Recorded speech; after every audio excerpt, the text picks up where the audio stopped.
তো বন্ধুরা, আমার ছেলে এখন অফিস থেকে আসলো, কি খাবার নিয়ে এসছে।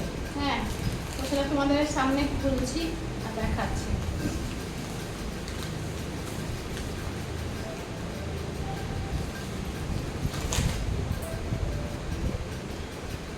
ও, এটা কি মিষ্টি?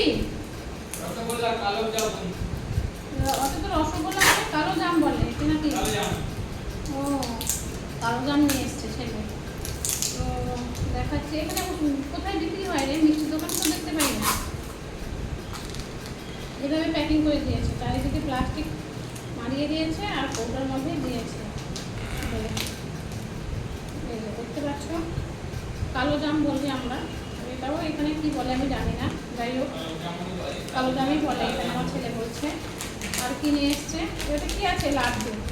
এই দেখতে পাচ্ছ, লাড্ডু। আর একটা কি আছে বাবু?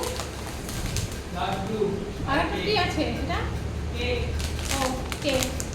এই দেখতে দুটো কেক নিয়ে এসছে এখানে। তো যাই হোক, এগুলো কি এখন খাবি? আর কেকটা খাবি না? তাহলে খুলবো না। কালো জামটা কি দিয়ে খাবি? কালো জামটা খেয়ে নে, নষ্ট হয়ে যেতে পারে, বরং এটা থাকবে, একটা থাকবে। তো যাই হোক বন্ধুরা, কি খাবো এখনো ডিসিশন নিতে পারছি না। সব তো একসঙ্গে এত করে খাওয়া যাবে না, একটা একটা করে খাবো। তো ছেলে কোনটা খাবে, কি খাবে না খাবে জিজ্ঞাসা করে নিই, সেইভাবে খুলবো। এখন আর খুলছি না। তো যাই হোক বন্ধুরা, শুভ সন্ধ্যা, সবাই ভালো থাকো, সুস্থ থাকো, টাটা।